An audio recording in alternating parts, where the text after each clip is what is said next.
On a cold night under the full moon, a young noble girl named Charlotte Evans runs through a dark, scary forest with heavy breaths and a pounding heart as soldiers chase after her. She pushes past trees and roots, trying to stay ahead, and hides behind a thick tree where she hears one soldier warn the others not to go deeper, saying, "The demon lord lives there and hates humans."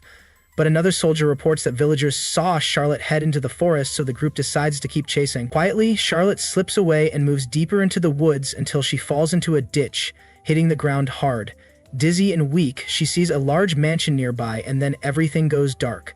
The next morning, a calm and powerful sorcerer named Alan Crawford sits outside the mansion reading the newspaper, where he notices a headline about a missing noblewoman who is being called wicked. Alan suddenly feels strange energy in the forest, and curious, he walks into the woods. There he finds animals gathered around something, and when he gets closer, he sees Charlotte lying unconscious. Gently, he picks her up, wondering who she is and what happened, but then he senses someone nearby. A soldier is hiding behind a tree, so Alan teleports behind him, and when the soldier attacks, Alan avoids the blow and sees the badge on the soldier's chest. It's from the Neru's kingdom. The soldier calls for more soldiers, and soon Alan is surrounded. They say Charlotte is a dangerous criminal and ask him to give her to them, but Alan refuses. When one soldier attacks, Alan kills him, then uses an ice spell to freeze the others by locking their feet to the ground. One soldier notices Alan's black and white hair and realizes he is the Demon Lord, and Alan smiles and confirms it, saying his name is Phantom Dream. Using magic, he changes their memories so that now they believe a monster killed Charlotte. With fear in their hearts, the soldiers leave to report this lie, while Alan takes Charlotte back to his mansion and gently lays her down on a sofa. When she wakes up, she is scared and thinks she's been taken prisoner, so she begs Alan not to hurt her. Alan calmly gives her a warm drink and tells her that she is safe. She explains that she got lost in the forest, and, before fainting, she saw the mansion. Alan shows her the newspaper and says she is the former fiancée of the second prince of Rizz, but Charlotte quickly denies it. Alan looks into her eyes and quietly tells her she isn't lying, and Charlotte suddenly starts crying. Alan is surprised and asks if he said something wrong, but she says no, and that he is the first person to believe her. Alan asks why she was chased, and Charlotte explains that at a royal festival, the second prince accused her of terrible things in front of everyone. The king believed him and ordered her arrest, even though she is innocent. Alan thinks maybe the prince didn't want to marry her and had someone else in mind. Charlotte thanks Alan for helping her, but says she should leave before she brings more trouble to him. But Alan has another idea. He asks if she knows how to clean, and when Charlotte nods, Alan offers her a job as his maid. He says she can live in the mansion, get food, clothes, and even snacks, and that he will also pay her a little. Charlotte reminds him that she is a criminal, but Alan tells her a story about how he was also betrayed. He says people once tricked him during a magical trip and left him to die. He tells her his real name, Alan Crawford, and says he knows how it feels to be left behind. Charlotte still refuses the job, so Alan jokes that if she doesn't say yes, he will curse himself and his heart will stop in 3 minutes. Charlotte panics and begs him to stop, and finally, she agrees. Later, Alan watches Charlotte work and is impressed because even though she's a noble, she works very hard. She scrubs the floor and organizes the mansion, and he remembers how rough her hands felt when he first picked her up. She may be noble by name, but she lives like a servant. Charlotte tells him she always cleaned back home, but people would yell at her for tiny mistakes. When Alan asks about happy memories, Charlotte says that 2 months ago, her sister Natalyia gave her some fruit, and that was a rare and happy moment. Alan becomes angry, not at her, but at how little kindness she received in her life. To cheer her up, Alan says he'll teach her some naughty things. Charlotte looks scared and says she doesn't want to do anything bad, but Alan laughs and says no, he means fun things like cakes, candies, and sweet drinks. He shows her a table full of delicious treats and says this is their dinner. Charlotte says that's not a proper meal because she is used to strict rules, even for food, but Alan says she works for him now and this is his rule, dessert first. Charlotte agrees to eat, but only if Alan eats first. He says he doesn't like sweets, but bought them all for her. Charlotte takes a bite and suddenly starts crying because no one has ever done anything so nice for her. Alan gently wipes her tears and says, this isn't happiness, it's just the beginning. He tells her he'll take her around the world, show her beautiful places, and make her the happiest girl alive. She asks why he is doing all this, and Alan says he doesn't really know. Charlotte says she has nothing to give him in return, but Alan smiles and says she doesn't need to. She finally smiles and says, food tastes better when shared. In the stillness of night, Alan lies awake in bed, unable to stop thinking about Charlotte. Just yesterday she was a stranger, and yet now her joyful expression over the cakes he gave her lingers in his mind. Wanting to give her something better than plain sweets, he had even used magic to preserve them, but it still feels inadequate. So, determined to make her truly happy, he begins jotting ideas in a notebook, staying up so late that he eventually dozes off with it in his hands. The next morning, he rereads his notes only to realize everything he wrote reflects what he likes, not necessarily what she might want. And feeling frustrated, he rips the pages apart and tosses them away. Later that morning, Alan leaves the library and spots Charlotte outside, sweeping near the entrance, even though it's beyond her assigned areas. She greets him warmly and jokes that she heard him yawning, and while Alan hides the fact that she's the reason he lost sleep, he curiously asks why she's cleaning extra areas, to which she replies that she wants to be useful. He's surprised by her dedication and notices how much healthier she looks now. Her complexion glows, her breathing is normal, and she seems more at ease in his home. So he gently advises her to take it easy in the mornings, but Charlotte brushes it off, saying she's used to this type of work, and when Alan asks if she did similar chores at the Duke's mansion, she merely smiles and avoids the question, which unsettles him. He silently reflects on how cruel her family must have been, forcing her to work and later accusing her of a crime she didn't commit. And watching her quietly sweep, he feels a quiet fury, thinking that if it were him, he could never forgive such betrayal. Suddenly, they're interrupted by the arrival of Miacha, Alan's cheerful courier friend, and trying to avoid awkward questions, Alan hurriedly introduces Charlotte as his quiet new maid, but Miacha breezes past him and casually introduces herself to Charlotte instead. Charlotte replies politely but tenses up when Miacha jokingly calls Alan the Demon Lord, so Alan quickly explains that it's just a nickname people use because of his intimidating reputation, not something serious. Miacha studies Charlotte and suddenly remembers seeing her in a newspaper. Charlotte freezes in fear, thinking her identity has been exposed, but Miacha reassures her that she doesn't care about people's secrets and promises not to tell anyone, and both Charlotte and Alan thank her quietly. Miacha casually mentions that her delivery service reaches the distant Nehru's kingdom, and when Alan, surprised, asks what she's delivering since he didn't order anything, she tells him she's delivering potions ones Alan made and must have sent out a while ago. Charlotte is shocked to learn that Alan makes potions for a living, and Miacha explains how popular they are across various cities. She wonders why he doesn't move to a bigger town to earn more money, but Alan says he prefers quiet places away from people who stare at him in fear, and he recounts a story of children coming to his home at night for a courage test, and how they ran screaming when he warned them to go home, thus beginning the Demon Lord rumor. Miacha laughs and says Alan acts cold, but never ignores people who need help, calling him a complicated man, and while Alan deflects, asking if her service offers mail orders, she hands him a catalog, which he immediately flips through and gives to Charlotte, telling her to mark anything she wants. She hesitates, saying he's already done too much, but Alan jokes that if she doesn't pick something, he'll just buy the whole catalog. So, nervously, Charlotte agrees, clearly touched. Miacha teases that Charlotte should punch Alan if he ever acts arrogant, and Charlotte defends him, saying he's been nothing but kind, so laughing, Miacha throws playful air punches, and everyone chuckles until Alan suddenly gets a brilliant idea. The next afternoon, Miacha returns with 2 packages, a small cloth bag for Charlotte, containing the items she picked from the catalog, and a massive wooden box for Alan.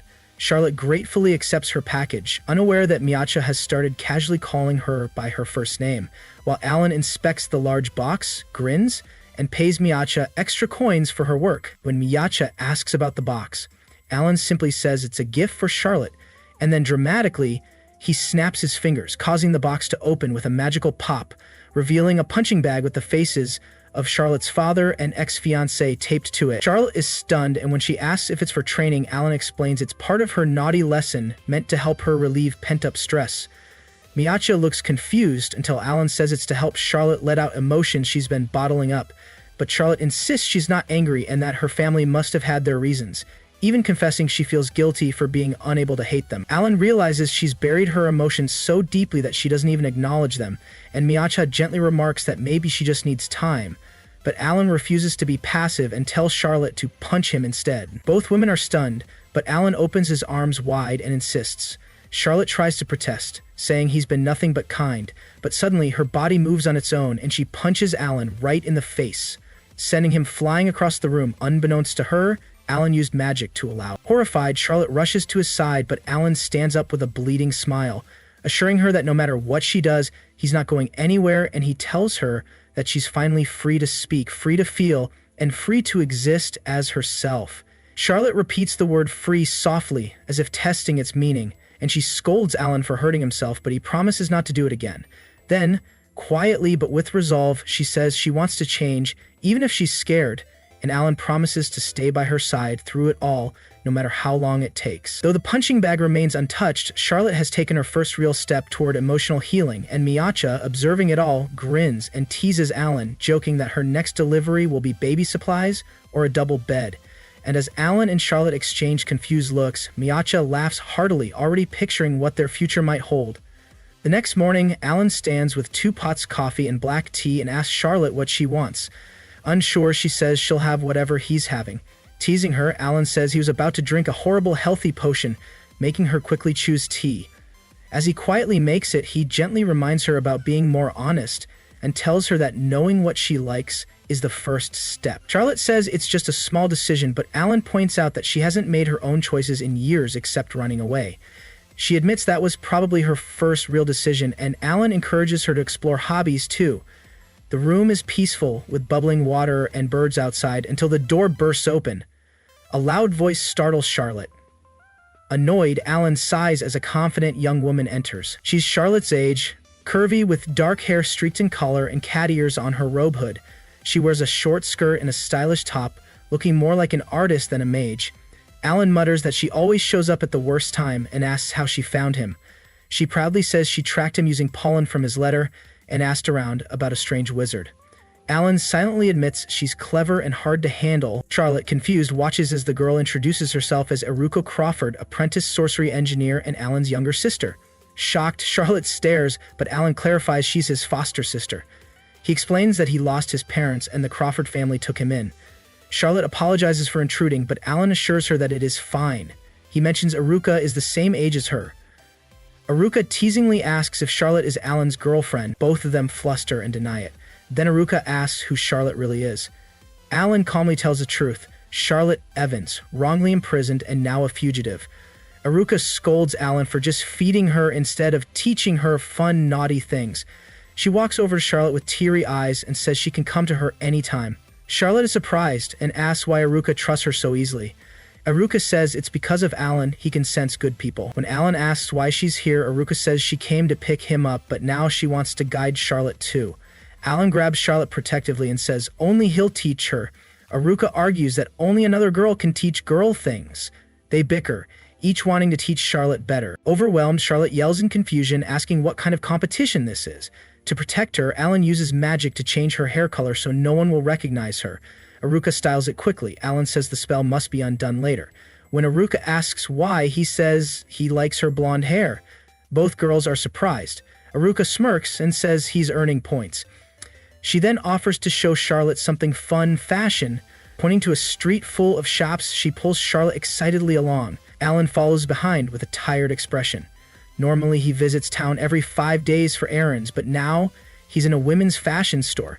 As Aruka hands outfit after outfit to Charlotte, Alan stays off to the side, overwhelmed by the giggling girls and bright clothes. A shop assistant approaches, but he waves her off. Watching them, he reflects on how Aruka always challenged him. Now, it feels like they're both trying to win by making Charlotte smile. When Aruka calls Alan over, he's stunned. Charlotte wears a white blouse, soft scarf, and floral skirt. Blushing, he asks if it's okay. Aruka ignores him and hugs Charlotte, who blushes too. Alan collapses, saying he had to stop his heart. As Charlotte tries on more clothes, Alan asks Aruka to find out if anyone is searching for Charlotte in the Nira's kingdom. She offers to dig deeper, but Alan declines, afraid he'll lose control if he knows too much. Aruka smirks, and Alan frowns, unsure of her thoughts. Later, they sit at a sunny cafe with tea and cake. Aruka stretches and says they bought a lot. Charlotte, however, looks guilty. Aruka asks why, and Charlotte says she feels bad about the gifts. Alan reassures her, saying he enjoys seeing her happy and considers it a gift to himself. Charlotte blushes, unsure of her feelings. Aruka teases Alan about his fashion taste, and the siblings start arguing about skirt lengths. Charlotte panics and begs them to stop. Alan says it's harmless, but Aruka jokes that a real fight would have blood. Alan suggests a fake fight might help Charlotte speak up, but quickly takes it back. Charlotte suddenly shouts that fighting isn't a game. Alan smiles, impressed by her boldness. As the sun sets and the streets fill with adventurers, Alan suggests heading home. But Aruka begs to visit a cheese-themed restaurant. Charlotte lights up and Alan agrees, wanting to make her happy. Aruka then runs off to admire a man in a floating wheelchair using wind magic. Charlotte watches her in awe, thinking she wants to find something that brings her the same joy. Realizing Alan is gone, she finds him at a small stall, holding a flower-shaped hair ornament with blue stones. He places it in her hair, saying it matches her eyes. Touched, Charlotte says it makes her truly happy. Alan is surprised by her honesty. Suddenly, a man bumps into Charlotte and Alan catches her. Two thuggish adventurers approach, demanding to know what she said. Charlotte freezes. Alan steps in front of her, smiling politely despite his anger. When they insult her and reach for her, Alan punches one, sending him into a wall. The other pulls out a flaming sword, but Alan uses ice magic to disarm and knock him out. The crowd cheers. Alan turns to Charlotte, worried she's scared. She gently holds his hand and says she knows he was protecting her. Alan relaxes.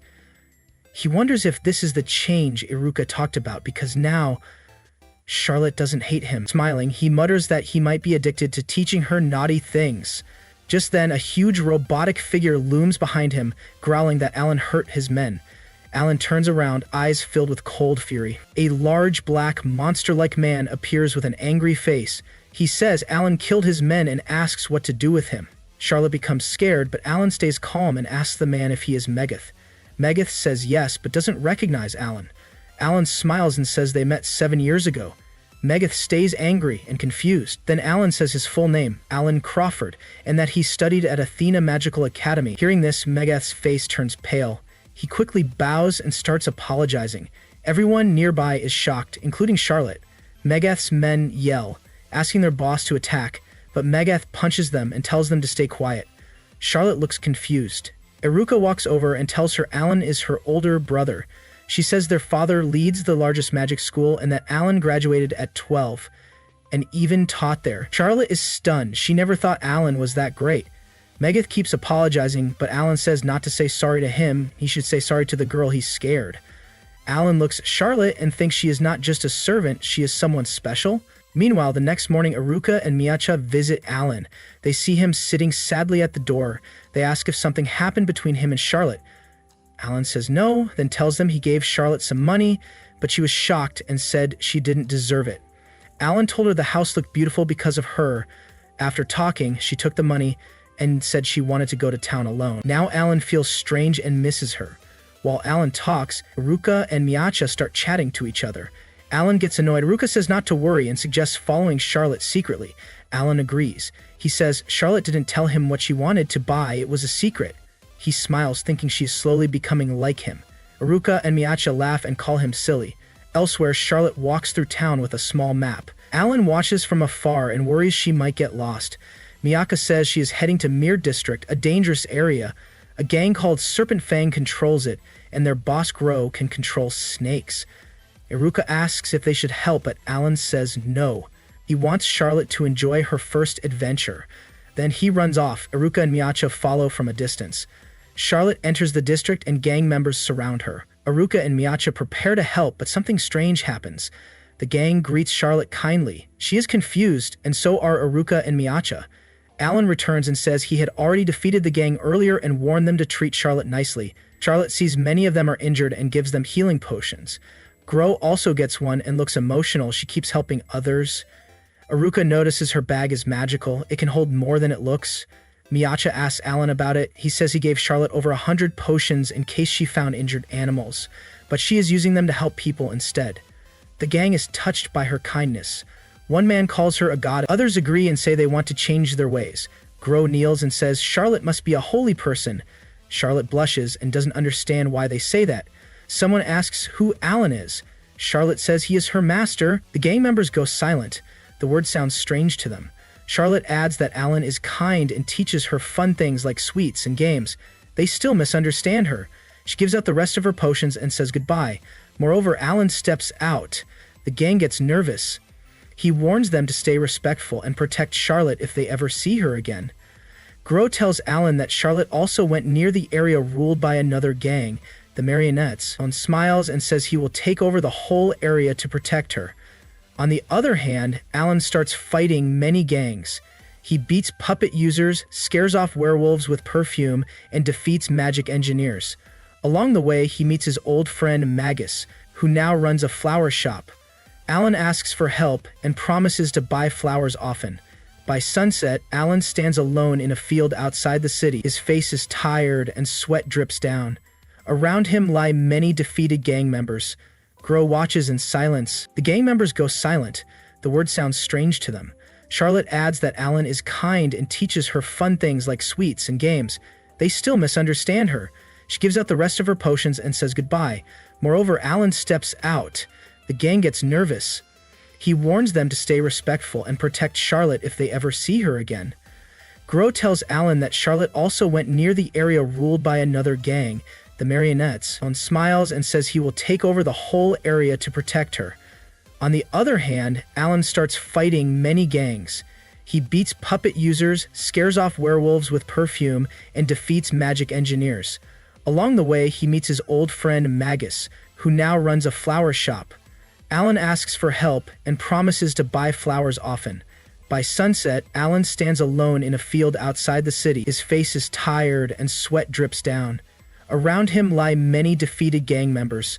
Gro watches in silence. Magus arrives and asks how this helps Charlotte. Alan says he's not just fighting, he is building a safe place for her. Later, Alan talks with 3 gang leaders, Wogel, Ralph, and Dominic. He tells them to stop doing crimes and live honestly. Aruka and Miacha joke that Alan is not the best person to teach morals, but the gang leaders agree to change because of Charlotte's kind heart. Many others feel the same. Alan then asks Miacha if Charlotte is safe. Miacha says yes, their people are watching over her. Soon, 2 flying messengers come and say Charlotte has finished shopping and is fine. Alan gives them gold and feels curious about what she bought. Meanwhile, Charlotte returns with a happy face. She says people in the city are smiling now thanks to Alan, and she wanted to thank him. Alan is surprised. Charlotte sees the injured men and thinks they were just training. Alan smiles and agrees. Charlotte gives small gifts to Aruka and Miacha.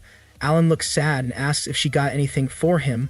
Charlotte says she didn't know what he liked, so she didn't buy anything. Alan says even a small thing would have made him happy.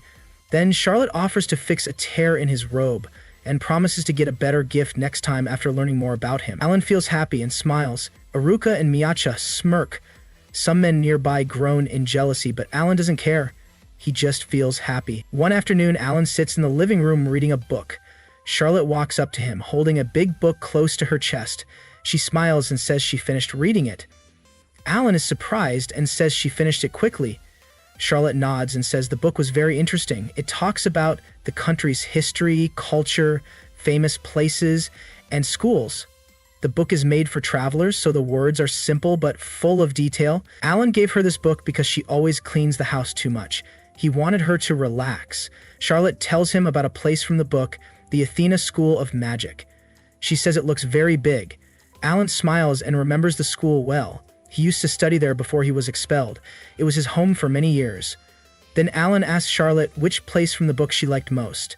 Charlotte becomes nervous and asks what will happen if she tells him. Alan says it will decide where they go for a trip tomorrow. Charlotte is shocked. She says she doesn't want to trouble him because he already lets her live in his house. But then she softly says she likes spending time with him the most. Alan wants her to enjoy her life. He tells her about nice inns, hot springs, and good food. Charlotte hears the word hot springs and looks surprised. Alan smiles. He knows she is interested. At that moment, their friend Miacha comes with a special letter for Alan. It is a free 3-day holiday for 2 people. Charlotte becomes very happy. She says it is the first time she sees such beautiful fields. When she escaped from Niels, she was hiding inside a carriage, so she couldn't enjoy the view. Later, they reach the hotel. Charlotte looks at it and says it's the same one from her book, but Alan knows she is just pretending. She blushes and begs him not to ask more. Alan smiles kindly, wondering why she hides her true wishes. As they walk, Charlotte hugs her book and softly says she wants to visit a place a child would enjoy. Alan doesn't force her to speak more. Instead, he says doing fun things from childhood is still special even when you grow up. He shares a story about how he wanted to use magic and explore caves as a child, but his uncle didn't let him. Later, when he grew up, he went there himself. Charlotte smiles shyly. Alan tells her she can tell him her wishes any time. She thanks him with a happy smile. At the hotel, a friendly mermaid greets them and takes them to their room. She thinks they are on a honeymoon. Alan and Charlotte are shocked, but don't correct her. Then she says the ticket is for couples only. Alan understands that Miacha planned everything. They decide to go along with the couple's plan. Later, they visit the hot springs. Everyone there wears swimsuits because it's for both men and women. Alan feels nervous. Charlotte rents a cute floral swimsuit. When Alan sees her, he is speechless. Charlotte blushes and says Alan looks good too. They hold hands and walk to the spring. The hot spring is inside a cave, and from there they can see the sea. The steam and sunlight make everything look magical. Charlotte says she wants to stay there forever. Alan smiles and gives her a cold ice cream. He uses magic to keep it frozen. Charlotte eats happily, and other guests want the same. Soon, a line forms for ice cream. Alan helps the hotel staff by teaching them the magic spell. That night, during dinner, the mermaid thanks Alan. She says they sold 3 times more ice cream. Charlotte smiles and says Alan is a wonderful wizard. Alan feels happy that he made others smile. After dinner, Alan asks the mermaid about fun places to visit. She says there are diving spots, relaxing beaches, and hills where Fenrir's live. Alan is surprised. Fenrirs are rare, magical wolves. People say seeing one brings good luck. Alan has seen them only once or twice, but the mermaid says it's not the right season. The Fenrirs are raising their babies and don't come down. Alan feels a little sad. Then the mermaid says there is one more fun place, Unohoa Zoo of magical beasts.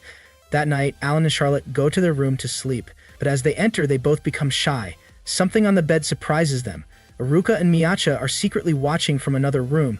Alan and Charlotte lie down on the same bed, feeling awkward. The bed has a magic crystal that shows dreams. They turn off the light, but both of them stay awake.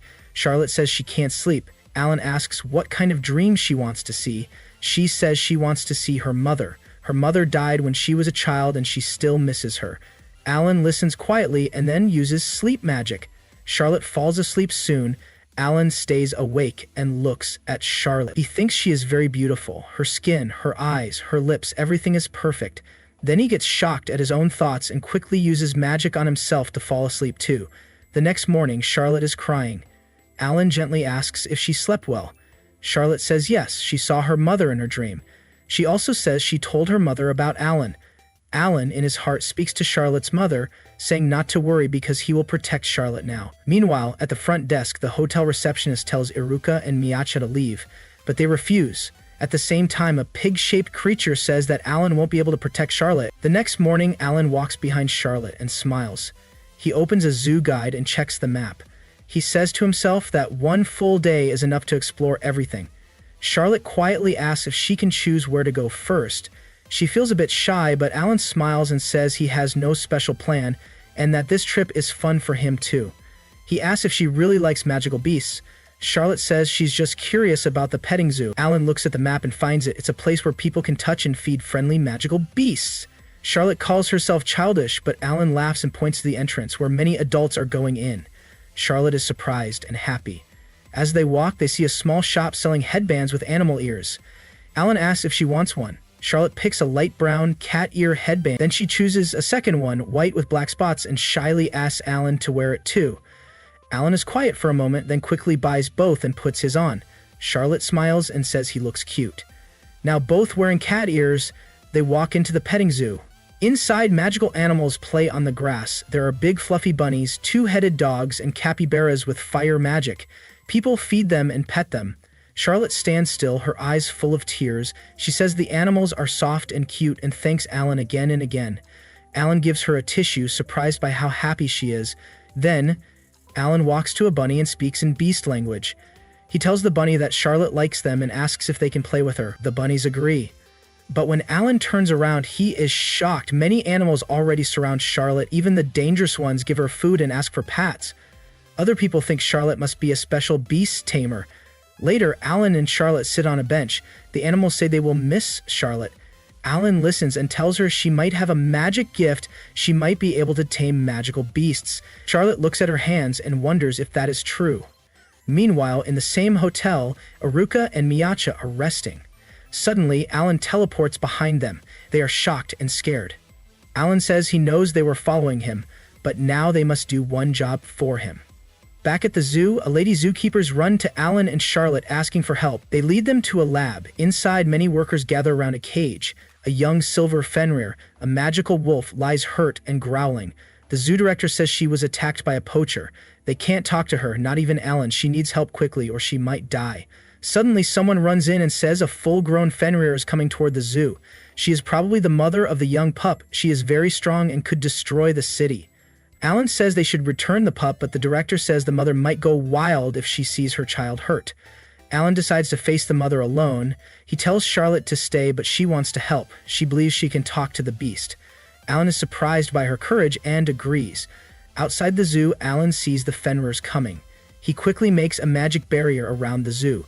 The mother Fenrir reaches him and attacks. She bites Alan, but his magic protects him. Alan speaks in beast language, but she doesn't listen. They fight. Alan uses ice magic and freezes 10 of the wolves, probably the pup's siblings. Only the mother remains. Alan tries weak fire spells to defend without hurting her. She throws sharp hairs at him and nearly bites again. Alan feels tired. At that moment, a magical creature with pig-like features appears. His name is Gosetsu. He says the mother Fenrir is angry because she thinks Alan stole her pup. Gosetsu says he has been watching Charlotte. He once found her in a forest but didn't approach because Alan was with her. Since then, he follows her and believes she is kind. Gosetsu says if Alan wants to protect her, he must fight him. Alan asks if Gosetsu is jealous. Gosetsu gets angry and throws a fireball. Alan dodges and their battle begins. Gosetsu breaks the ice spell, and now the whole pack is free. Alan is surrounded by wolves and Gosetsu. Just then, Charlotte appears, riding an infernal capybara. All the beasts move aside for her. She says the young Fenrir is better now. The silver pup happily howls beside her. Charlotte explains she spoke to the pup and helped her heal. Alan is shocked that Charlotte understands beast language. She asks the mother Fenrir to let the pup stay one more day for treatment. The mother agrees and even licks Charlotte's face. The capybara jokes about Alan's cat ears, and Alan feels embarrassed, but he smiles, feeling the problem is solved. Later, Alan and Charlotte are about to go home. The receptionist gives them a big hug and thanks them for everything. But suddenly, the mother Fenrir and all her children come. The receptionist becomes very scared. The young Fenrir asks Charlotte if the people who hurt Fenrir's child were caught. Charlotte looks worried she forgot about them. Just then, Miacha and Aruka arrive with the poachers. Charlotte is happy. Alan says in his mind that he gave them this job. Alan walks in front of the poachers. He says if they do something bad again, they will not be forgiven. The poachers look very scared as all the Fenrirs glare at them. Alan uses a magic barrier so they won't get hurt too much, then lets the Fenrirs chase and bite them a little. The receptionist is terrified by the scene, but Alan smiles softly. The beasts are happy. Charlotte is safe. And their adventure comes to an end, for now. Alan and Charlotte return home from the resort, and their little friend, the baby creature, insists on going with them. Charlotte talks to the demon lord about it, and the hotel receptionist mentions that their house is close, so the baby can visit often. Hearing this, the demon lord agrees to let the baby stay, which makes both Charlotte and the baby very happy. Alan tells Charlotte that it's not a big deal since they're all family. Charlotte blushes at the word family, and the demon lord gets confused, wondering if he said something wrong. Aruka notices this and comments that Alan doesn't understand girls' feelings. As they walk through the gate toward their house, they meet Gosetsu. Charlotte asks who he is, and Gosetsu replies that he's her lover and claims only one of her family members can love him. Alan gets annoyed and tells Gosetsu he can't become family without permission. At home, Charlotte decides to go on a walk with the baby, who she names Lou. The demon lord agrees, and both Charlotte and Lou are happy. He tells Lou to look after Charlotte, but Lou ignores him, making the demon lord feel left out. Gosetsu appears and jokes that the demon lord is afraid Lou will take Charlotte away. When the demon lord asks when Gosetsu will leave, Gosetsu says this is now his home. Gosetsu also says the demon lord loves Charlotte, and even though the demon lord says it's just family love, he blushes, and Gosetsu teases him about it. The demon lord then remembers that Charlotte wants to become a beast tamer and how he encouraged her. She trained hard and impressed him with her smartness and focus. During training, Charlotte casts a spell that Lou responds to, surprising the demon lord, who calls her a genius. Gosetsu teases him again about his feelings. When the demon lord praises Lou, Lou tries to bite him, so Charlotte scolds Lou and says sorry.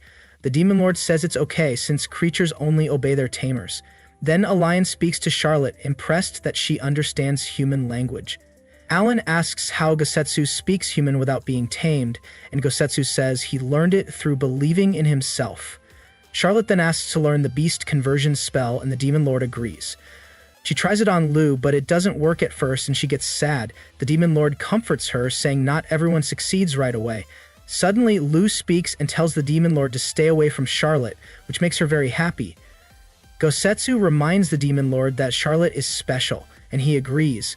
Lou gives the Demon Lord a mean look, and Gosetsu says Lou doesn't seem to like him. Later, the Demon Lord creates a pool beside his mansion for Lou's comfort, but Gosetsu uses it first, which annoys him. Gosetsu says it's fine since they're all family. Charlotte and Lou join the pool, and Gosetsu turns himself into a beautiful girl using a spell, shocking everyone. Alan watches them having fun and feels peaceful, realizing he has deep feelings for Charlotte. She invites him to join, but he says he'll get cold, and uses magic to put a towel on her head. Charlotte leaves Lou and Gosetsu to sit beside Alan and thanks him for everything he's done for her. Alan says it's no problem, and adds that he'll teach her even more wild and tricky things. He mentions that ever since he started living in the mansion, no one has disturbed him. Charlotte asks if someone lived there before him, and Alan explains that 30 years ago, a hardworking elf lived there but mysteriously vanished. Some say she was eaten by a monster or fell into a big hole. Charlotte gets scared, and although Alan says those were just rumors, she still feels nervous. Suddenly, mushrooms start growing in the pool, surprising them. Alan checks on Gosetsu, who's annoyed and says he was only taking a bath. Alan asks where the mushrooms came from, and then a hidden door in the ground opens. An elf appears, accusing them of stealing her mushrooms. Charlotte gets frightened and thinks she's a ghost. Later, they all sit inside her underground home, where she apologizes for scaring them. When the Demon Lord asks who she is, she says her name is Dorothea. He quietly thinks it's strange no one noticed she was living under the house. Charlotte, still scared, grabs Alan's hand, freezing him in place. Dorothea gets offended when called a ghost and demands to know who they are. Alan explains they live in the mansion above, but Dorothea insists it's her home. He then realizes she is the same elf who disappeared 30 years ago, which surprises Dorothea because she didn't know so much time had passed. Back upstairs, Dorothea comments on how much has changed. Gosetsu jokes if she's a dark spirit, and Dorothea randomly calls him a capybara and says he's very smart. Charlotte is confused, so Alan explains elf types include elite ones like dark elf. Gosetsu then talks about dark elves who don't need food or water for 10 years. Alan thinks his family keeps growing, first a Fenrir, then a capybara, and now dark elf, and wonders why Dorothea stayed hidden so long. Worried he might be kicked out now that the true owner is back, he decides to buy the mansion to protect Charlotte and offers to purchase it from Dorothea. To his surprise, she agrees but wants a condition instead of money. Alan fears it'll be something strange and would have preferred to just pay. Charlotte, Lou, and Gosetsu say they should help Dorothea, and the Demon Lord agrees. That night, Dorothea tells them her story. She used to be a famous writer of horror and history, but when asked to write a romance novel, she got scared, missed the deadline, and ran away, hiding for 30 years. Everyone is shocked. Dorothea says she needs help finishing her novel and insists the Demon Lord and Charlotte must help. When they ask how, she tells them they must act lazy with each other, leaving them both shouting in shock. Alan tells Charlotte he wants to leave his old name and the town behind so they can live together, and she happily agrees, jumping onto his lap.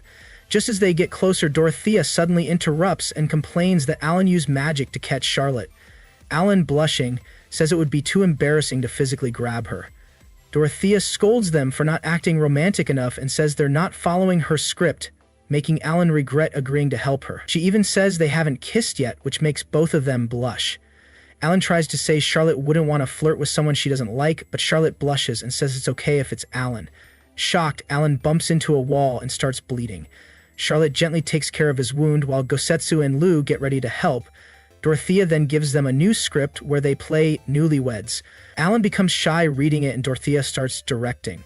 In the first scene, Alan comes home from work but messes up his lines, making Dorothea angry. In another scene, Charlotte greets him warmly and offers him dinner, a chat, or intimacy. Alan is so embarrassed he starts bleeding from his mouth. Dorothea tells him off, and Charlotte says she just followed the script. Alan blames Dorothea for writing such lines, and she promises not to make him say that again. In the next scene, Charlotte gives him food, and he admires how naturally she acts. When she asks if he liked it, Dorothea ends the scene and explains that the end is a cute name for newlyweds.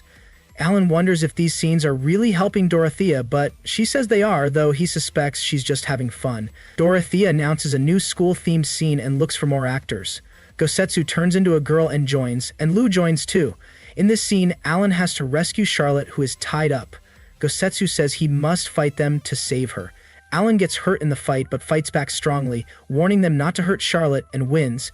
He goes to Charlotte, holds her hand, and tries to say something romantic, but gets shy.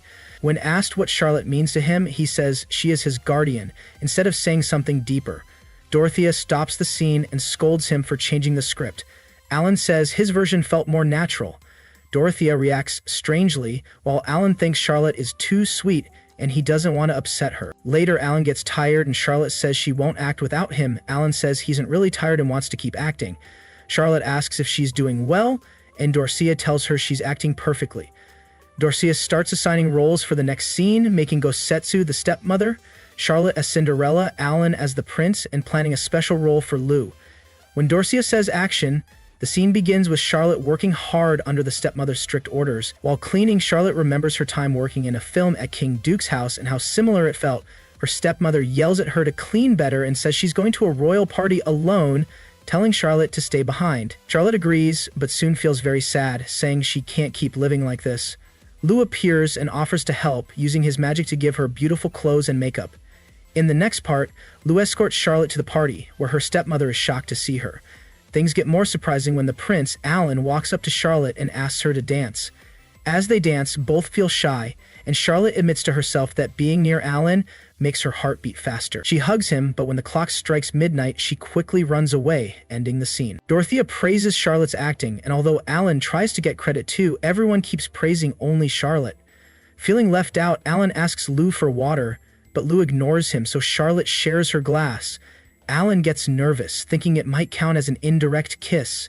In the final scene, Alan goes to Charlotte's house with a hair clip to find its true owner. He asks the stepmother if it's hers and she lies and says yes, but Alan figures out she's lying because the clip matches someone else's eye color. He sees Charlotte and realizes the clip belongs to her, asking her to come with him. Charlotte hesitates, feeling unworthy because she's just a maid and disliked by others, but Alan says none of that matters, he only wants her. While acting this scene, Charlotte suddenly asks Alan what he really feels about her. Caught off guard, Alan starts to confess, but before he can finish, there's a loud explosion, and he quickly protects her. A man bursts through the wall, saying he sensed someone nearby. He uncovers a sheet hiding Lou, revealing Dorothea beneath it. The man turns out to be her editor, angry that he waited 30 years for her script. He accuses her of wasting his life, while Dorothea insists she worked hard all those years. When she doesn't hand over the script, the editor gives Alan money to fix the wall and starts to leave with Dorothea. She begs Alan to help, claiming the editor will throw her into the water, but the editor replies he'll toss her into lava instead. Dorothea panics, saying she's an elf and will die in lava. The editor then flies off with her on a dragon. Back on the ground, Alan is still holding Charlotte protectively. She asks him to let go, and he does, feeling awkward. Charlotte then shyly asks him to finish what he was going to say before. Alan gets too shy to speak, so she says it's okay. Suddenly, a woman appears with urgent news. Charlotte's sister is in danger, which makes Charlotte very worried. In a flashback, Charlotte is shown cleaning a window like a maid, with painful blisters on her hands. Other maids push her and speak badly about her, but she quietly sits there feeling sad. Her younger half-sister, Natalyia, appears and greets her. Charlotte politely welcomes her, but Natalyia gives her a hand massager to help with the blisters and asks her to use it. Natalyia then asks if Charlotte is free, but Charlotte replies that she is busy working. Natalyia then asks her for a favor, to become closer as a family and to call her by her name. Charlotte shyly says Natalyia, which makes Natalyia very happy. But it turns out Charlotte was dreaming. She wakes up on a ship with the others as they sail to Alan and Aruka's home. Alan reflects that he didn't think he'd return. Aruka talks about Charlotte's sister, revealing her name is Natalyia Evans. She's 10 years younger than Charlotte, her half-sister, and the only person in the Neru's kingdom who ever supported her. Charlotte wakes up and greets everyone. Alan asks if she slept well, and she says yes, thanks to his spell. She shares that she dreamed of Natalyia and wants to talk more about her. Lou and Gosetsu also want to hear her story. As they near the island, Charlotte asks about the academy, and Alan explains it covers the entire island, which surprises her. After they arrive, Aruka says most people there are connected to the academy. Alan says it's time to focus on finding Natalyia and asks Aruka for more information, but she tells him to first visit the house. Alan is surprised and Charlotte realizes they are going to meet his parents, which makes her nervous. Aruka tells her to relax, but admits she's worried about Alan too. Charlotte asks what happened, and Aruka tells her that Alan had a big fight with his father 3 years ago that lasted 3 days and nights and even damaged parts of the island. Aruka offers to show Charlotte the place where it happened because of the nice view, but Alan refuses. Gosetsu says it sounds like a dramatic story, which annoys Alan. He tells them his parents died when he was young and he was adopted by the Crawford family, making Aruka his half-sister. Charlotte says she's never had that kind of bond or conflict with her family, and Alan tells her that once they find Natalyia, she can grow close to her too. He starts to say he'd do anything for her, but Lou and Gosetsu interrupt to show their support, followed by Aruka. Alan complains about Goset's weight. They then see a boy using ice magic to stop a fight, and Alan relaxes. The boy teleports to them when Aruka calls and introduces himself as Harvey Crawford, Alan and Aruka's father, shocking Charlotte. At home, Harvey says he's happy Alan brought his girlfriend home, though Alan denies it. Aruka kicks him and winks, showing it was planned. Alan tries to explain with fire magic, but fails. Charlotte understands and tells Harvey she and Alan have a good relationship, which impresses Alan. She also says Alan teaches her mischievous things, which surprises Harvey, and Alan asks her not to explain too much. When Lou tries to speak, Gosetsu silences him. Harvey tells Charlotte that she can think of him as her father, too. Alan then wonders what else Aruka has told him. Finally, Harvey suggests Charlotte should get married and live there, making both Alan and Charlotte blush. Seeing how Alan and Charlotte react, Alan's father asks if Alan had never thought about marriage before and if their relationship is just casual. Alan says their relationship is serious, but adds that he doesn't want to stay there and has no plans to return. He gets upset, so his father tells him to calm down. Lou asks Aruka why their father wants Alan to stay, and she explains that he wants Alan to take over as headmaster of the academy after retiring. Gosetsu encourages Alan, saying it's a great opportunity, but Alan refuses, saying it's too much responsibility and not what he wants. His father tells him that even though Alan isn't his real son, he's the only one who can lead the academy. Charlotte is touched and praises Alan's father for being a good parent, but Alan warns her not to trust everything, hinting there might be another reason. Just then, a girl brings tea and Charlotte thinks she's Alan's younger sister. The girl corrects her and Alan starts to explain she's his aunt, but his mother throws a spoon at him, making him quickly call her his mother. Alan explains that his father wants him to be headmaster so he can spend more time with his wife. His father admits he wants to retire and enjoy life with her. Alan is frustrated and questions his father's true goal. His father lovingly says Alan is his son and he wants to give him a younger sibling, which annoys Alan more. Alan's mother tells Charlotte their family is noisy, but Charlotte says she doesn't mind and thinks it shows love. His mother tells Charlotte she can treat her like a mom. Alan then brings up the important topic of Natalyia. His father explains that Natalyia joined the academy 3 months ago using a fake name, which nobles often do, and they only just found out she's Charlotte's sister. Alan is surprised they waited so long to tell him. His father adds that the academy is facing problems. When Alan asks why, Aruka reveals the mirror, which shows Natalyia inside the academy. Some thugs try to bother her, but she beats them easily and scolds them for bringing the wrong burger. Charlotte and Alan are shocked. Natalyia kindly refuses payment and tells the thug to keep it since he's working hard to support his family. The thugs, moved by her kindness, begin calling her brother. Charlotte is touched and says Natalyia hasn't changed. Alan decides to enter the academy and asks his father to make Charlotte his assistant. His mother says it's too late and they'll handle it tomorrow. Alan says they have a hotel room, but his mother insists they stay at the house. She gives them one bedroom, saying lovers should share a bed, and warns them not to lie. Alan, blushing, nervously tells Charlotte they need to sleep early and suggests they sleep together, looking at her shyly. Alan and Charlotte are lying on the same bed, and Alan feels very shy and uncomfortable. He apologizes, saying that if he hadn't lied about them dating, they wouldn't be in this situation. Charlotte calmly tells him there's no need to apologize and reminds him that they've shared a bed before on their last trip. While Charlotte stays relaxed, Alan remains flustered. He tries using magic to fall asleep, but it doesn't work. He then finds out the bed has been magically altered and it turns out Aruka is behind it. Meanwhile, Aruka and Gosetsu are secretly listening in, and Aruka says she won't repeat past mistakes. Alan becomes more nervous and can't sleep. Charlotte mentions how close his parents seem, and Alan replies that it's actually a big problem for him. Charlotte feels slightly jealous when parents are brought up again, and Alan doesn't understand why it matters. He imagines a future where he and Charlotte act like his parents, which embarrasses him even more. Charlotte sees he's acting strange and asks what's wrong. Alan nervously asks if she wants him to treat her like his father treats his mother. Charlotte says that's not what she meant, and both get more awkward.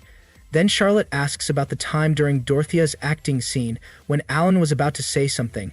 Alan decides to answer honestly and says he enjoys every moment with her, from waking up and seeing her smile to gardening and shopping together. Charlotte remembers those moments and feels touched by his kindness, while Alan decides not to say more because he doesn't want to force his feelings on her. Both are unsure what the other feels and stay quiet. Charlotte says she shouldn't have asked and turns over to sleep. Aruka, who is listening, feels sad that her plan didn't work. Gosetsu is also there, but Aruka's mother attacks them and tells them to leave Alan and Charlotte alone. The next morning, Alan wakes up tired, and a spell changes Charlotte's appearance.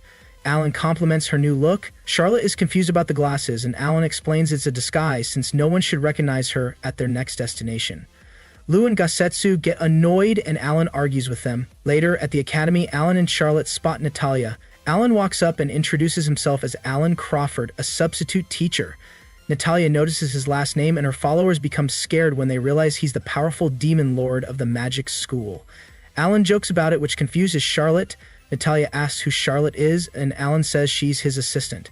Charlotte greets everyone politely, but Natalyia says she doesn't need help and walks away. Charlotte starts crying because it was her first time seeing her sister again. Alan comforts her and says she'll have more happy times with Natalyia. She cries more, and nearby students misinterpret the scene. Later in class, Natalyia solves a complex magic problem, impressing the teacher and Alan. Charlotte is happy to see her sister's intelligence and hairstyle. Alan explains Charlotte is still learning magic and asks Natalyia to help teach her. Charlotte agrees to learn magic, saying it will help her become a better assistant. Natalyia is unsure at first, but changes her mind after watching Charlotte and Alan. Later, in the garden, Natalyia begins teaching Charlotte a lightning spell. Before starting, she asks why Charlotte wants to learn magic. Charlotte explains that Alan has always protected her and she wants to grow stronger to support him. Just as the lesson begins, Lou and Gosetsu arrive, interrupting again. Alan complains they always show up at the worst times. Gosetsu jokes that Alan should learn manners from his father and says they only came to bring food to their mother, Charlotte. They hand food to Natalyia and show love to Charlotte, shocking everyone because it proves Charlotte has tamed two powerful beasts. Natalyia, confused, asks who Charlotte really is. Later in the cafeteria, Natalyia asks why Charlotte wants magic training when she's already a beast tamer. Charlotte modestly says Lou and Gosetsu are already amazing and she hasn't done much herself. She also asks if Natalyia really likes the food, and when Natalyia says yes, she encourages Charlotte to eat her salad too. After stepping away, Natalyia asks Alan about Charlotte's strange behavior. Alan explains that Charlotte might see Natalyia as her sister. Natalyia changes the topic and asks if they were sent by the Evans family to spy on her. Alan says no and asks if she has problems with her family. Natalyia avoids the question, but Alan guesses she joined the academy to escape them. He adds that he's read about Charlotte in the news. Natalyia becomes upset, crushes her paper, and tells him not to talk about it again. Alan is glad Charlotte isn't around to hear that. Just then, a boy named Chris greets Natalyia and jokes about her beating up others. He challenges her to a duel, and Natalyia agrees but tells him to book it as she's busy after lunch. Chris and his friends laugh at her. Alan sarcastically says she's made a great friend. Meanwhile, Charlotte bumps into Chris's friends, drops her food, and apologizes, but they speak rudely. This angers Natalyia, who hits them with a cold stick and warns Chris to control his group. She demands to fight now, but Alan reminds her they're in school. Natalyia tells him to protect his assistant. Charlotte tries to calm them, but Alan begins a mock battle. He easily dodges the boys and teaches Charlotte that a fighter should never let the enemy escape. He traps them and keeps going until Charlotte stops him with the lightning magic Natalyia taught her. She scolds both Alan and Natalyia, saying they fight too much. Alan quickly says sorry, and Charlotte insists that fighting is wrong. Natalyia finally apologizes too. Later, Charlotte plays with Lou, excited about her magic. Alan watches her happily. Natalyia wonders why Charlotte stopped the fight, and Alan says Natalyia fights to make others happy. She realizes the fight had no purpose and asks if it was Alan's plan. He says yes, and hints that the real fun is only just beginning. Aruka arrives at the academy looking for her brother Alan and starts talking with Charlotte, mentioning that she knows Natalyia is Charlotte's sister. Natalyia looks at Aruka and asks who she is. and Charlotte introduces her as Alan's younger sister. Natalyia notices that Aruka looks like a strong sorcerer, but Aruka humbly responds and asks Natalyia about her studies. Natalyia explains she's studying something called Demon Lord, which is basically about managing the academy. Alan comments that learning how to defeat enemies properly is important, which confuses Aruka. Then Chris challenges Natalyia to a flag competition, and she confidently says she will win. Alan jokingly offers to teach her tricks that are almost against the rules, and she happily agrees. They laugh together while Aruka tells Alan to teach her seriously, and Charlotte starts to worry that Natalyia is picking up bad habits. In the next scene, Natalyia beats Chris in just 30 minutes, making him leave angrily. Everyone cheers for Natalyia, but she notices a door is shut. Aruka explains it's because the creature inside is sleeping, and they don't want to wake it. Natalya's disciples show up and proudly share their progress. She praises them, and they get emotional. Gosetsu, who trains them, also arrives, and although Natalyia thanks him, he casually tells him to continue training. Alan then asks why Natalyia calls Gosetsu professor but refers to him as the Great Divine Lord, and Natalyia says she'll keep calling him that. When her stomach growls, Charlotte suggests dinner. At the table, Charlotte serves her a big plate of vegetables, which makes Natalyia uncomfortable. She says she's full, but when Charlotte looks disappointed, Natalyia forces herself to eat, which makes Charlotte happy. Later, Charlotte offers more vegetables, making Natalyia feel worse. Watching them, Aruka comments on their bond, but Alan says Natalyia still doesn't know Charlotte's true identity. He hasn't told her because Natalyia once said something that made him think it's better to wait. Aruka teases that it's a girlfriend issue, which Alan denies, but Aruka questions how long he'll keep avoiding it. Meanwhile, Natalyia shyly tells Charlotte she'll teach her a new spell the next day, and Charlotte excitedly agrees. Natalyia says it was Alan's idea, but lets Charlotte decide. And Charlotte happily accepts. Natalyia smiles and sets the lesson for the next morning. Later, Natalyia falls asleep and Alan carries her to her room. There they see piles of books showing her hard work and a tightly secured bag next to her. A student warns them not to touch it because Natalyia values it deeply. Alan tries to magically peek inside but fails because the bag is protected. Chris shows up but quickly runs off, and Natalyia is shown sleeping while holding the bag closely. As everyone sits around, Charlotte remembers reading stories to Natalyia as a child and feels emotional seeing how much she's grown. She regrets that Natalyia still doesn't know she's her sister and cries. Lou gently asks why, and Charlotte says it's because Natalyia still doesn't know who she really is. Lou gently tells Charlotte that she is herself, and Natalyia is herself, and that he wants the two of them to become very close. Then he lovingly cuddles her. The next morning, Charlotte wakes up, gets ready, and quietly leaves, while Alan, fully aware, pretends to be asleep. Later, Natalyia is seen teaching magic to Charlotte, who is amazed by Natalya's powerful spells. After much effort, Charlotte successfully performs a small spell, which brings her great joy. They sit down to rest, and Charlotte thanks Natalyia, who praises her in return, and the two enjoy a cheerful conversation. During their talk, Natalyia expresses that she wants to show Charlotte something, a moment which is secretly overheard by Chris, who responds with a sinister laugh. Later, Natalyia returns home, searching for her bag, which she cannot find. When Charlotte asks what she is looking for, Natalyia explains that her bag is missing, and Charlotte realizes that this was what Natalyia wanted to show her. They then find a letter on the table, revealing a challenge from Chris, who has called Natalyia alone to the dungeon. Natalyia tells Charlotte that she will go alone and instructs her not to inform Alan. Although Charlotte is worried, Natalyia leaves. Natalya's disciples later inform Alan about what has happened, and one of Chris's friends arrives urgently, explaining that Chris has taken Natalyia to the dungeon. Alan realizes the danger, as the dungeon master is currently asleep, making the place highly hazardous. Inside the dungeon, Chris throws Natalya's bag into a deep pit and declares that whoever retrieves it will win. Natalyia, angry, tells him he is despicable, but he insists he won't lose again and runs off, with Natalyia chasing after him. Chris's friend explains to Alan that Chris was once a top student but has been overtaken by Natalyia, which drove him toward revenge.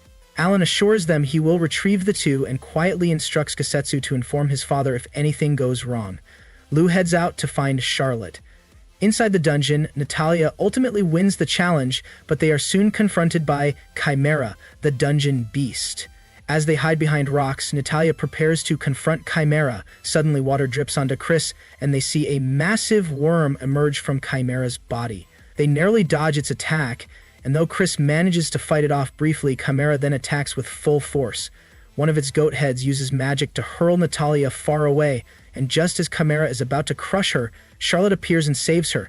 She immediately checks on Natalyia and tends to her injuries, saying they need to leave but must wait for Chris to regain consciousness. Natalyia recalls the spell she taught Charlotte, but criticizes her for relying on such a weak attack, insisting Charlotte was simply lucky and should not have come. Charlotte defends herself, explaining she came out of concern for Natalyia, who despite her magical strength is still a child and should not have faced such danger alone.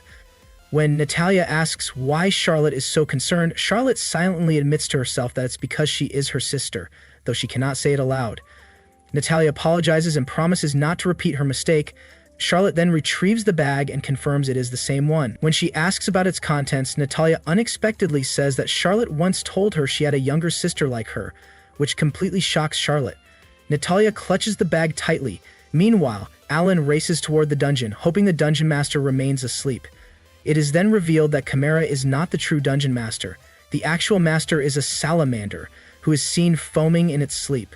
Natalyia tells Charlotte that she once had an older sister, but after a certain incident in their family, her sister suddenly disappeared. Charlotte gently says she heard that Natalyia's sister committed a serious crime, which makes Natalyia angry. She insists that her sister was kind and would never hurt anyone, and that a prince falsely accused her, causing the family to reject her. Charlotte asks if Natalyia feels angry at her sister, but Natalyia explains she was too young back then to protect her. She remembers how her sister always cared for her and told her stories, even while suffering. When Natalyia got older, she planned to find and rescue her sister, but by then she had already vanished. She only had a bag as a clue, which she enchanted to track her sister, but someone placed a barrier spell to block it. Natalyia vows to punish whoever did it, frightening Charlotte, who worries she might be blaming Alan. Natalyia firmly says she will find her sister no matter what. Charlotte tries to comfort her, and Natalyia says she feels a strange connection with Charlotte, like she's known her forever. Charlotte is about to reveal the truth but is interrupted when Chris suddenly cries, apologizing after seeing Natalya's sadness. Natalyia tells everyone to focus on escaping the dungeon. Just then, a huge salamander boss appears, scaring everyone. Charlotte tells Natalyia and Chris to run, while she stays to fight, but Natalyia pleads with her not to. Charlotte still insists and attacks, but the salamander overpowers her, knocking her unconscious. Suddenly, the Demon Lord appears, furious that Charlotte is hurt. His magical power shakes the entire island, even alarming his father. With just one look, he throws the salamander into the wall. The next day, everyone is shocked to see the salamander acting friendly towards him. His mother, a magical creature expert, explains that Alan raised the salamander from birth, and it didn't recognize him at first after such a long time apart. Natalyia and Chris are surprised. Outside, Chris apologizes to the headmaster and accepts punishment. Natalyia then goes to Alan and Charlotte, and Alan heals Charlotte with magic. She wakes up, and Natalyia tearfully asks if she's really her sister. Charlotte apologizes for hiding the truth and causing pain, but Natalyia is filled with joy. She tests Charlotte by asking which storybook she used to read her as a... Charlotte answers correctly, and Natalyia takes out the same book, asking her to read it again. Charlotte cries and hugs her. Later, they all return to the academy and thank Alan for his help. Charlotte also thanks him personally, and both she and Alan blush. Lou and Gosetsu arrive and claim that the two are in a relationship. Natalyia, furious, accuses Alan of being the kidnapper who kept her from finding her sister and begins attacking him, while Alan pleads that she is mistaken and he did nothing wrong. Meanwhile, Alan's parents learn that his relationship with Charlotte was fabricated, but they also realize the deep affection the two have for each other, even if they haven't yet confessed it. In the next scene, everyone is at Alan's house and he and Charlotte are spending peaceful time together. Both of them are silently thinking about the question Charlotte asked that night, and as they are about to speak, Miacha arrives unexpectedly, surprising them. Alan asks where she has been, and Miacha explains that she was busy with delivery work. She delivers a package for Alan and leaves. When Alan and Charlotte open the box, they find a summoning circle, which activates immediately, scaring both of them. Alan tells Charlotte to stay behind him as Natalyia emerges from the circle and steps on Alan's face.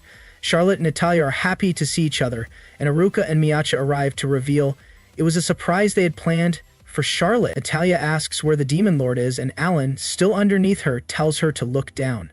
Natalyia warns him not to do anything inappropriate to her sister, prompting Charlotte to intervene and Alan to assert himself by saying he has the right to act as he wishes in his own home. The tension rises as they glare at each other. Dorothea enters and accidentally hits Alan with the door. Everyone is surprised to see her, recognizing her as a famous writer. Dorothea searches for Ellen and says that thanks to him and Charlotte, she wrote a best-selling romantic novel and now wants to write its sequel, asking if anything significant is happening between them. Both Alan and Charlotte blush. Ellen questions her presence, and Dorothea explains that her editor is pressuring her for a new story, so she wants to hide again. Ellen refuses, but Aruka, Miacha, and Natalyia plead on her behalf, with Natalyia announcing she'll stay the night to keep an eye on Alan. Alan is surprised, but Natalyia insists, wanting to protect her sister. Lou expresses excitement about playing with Natalyia, and Gosetsu offers to cook for a party. Alan protests their plans, but Charlotte's happiness softens him and he agrees. As night falls, they all eat and enjoy each other's company. Charlotte later dreams of a childhood memory where her mother locked her in a dark storeroom. Frightened, she dreams of Alan rescuing her with light, but the dream ends abruptly. She wakes to find everyone asleep and remarks that it's been a while since she had such a nightmare. She finds Alan still studying and tells him she can't sleep. Alan offers to teach her something playful, something only shared at night. Surprised, Charlotte follows, and by morning, they light lanterns and a bonfire. Alan hands her coffee and they sit and talk. This moment, which Alan had hinted at, is filled with warmth. As they talk about stars, Alan's hand brushes against Charlotte's and both blush. Charlotte then holds his hand properly, and when Alan asks if she's uncomfortable, she responds that she isn't. They hold hands more tightly and Charlotte expresses her gratitude. Alan gently adjusts her blanket, bringing them even closer, and they gaze at each other, almost sharing a kiss. Suddenly, Alan stands up angrily, sensing someone nearby. Aruka, Miacha, Natalyia, and others appear from behind, catching them in the moment. Charlotte and Alan blush while still holding hands. Natalyia becomes protective, ordering Alan to let go of her sister, and Lou joins in, insisting Charlotte is his mother and cannot be held like that. Both attack Alan, and Alan, angered, prepares to fight back.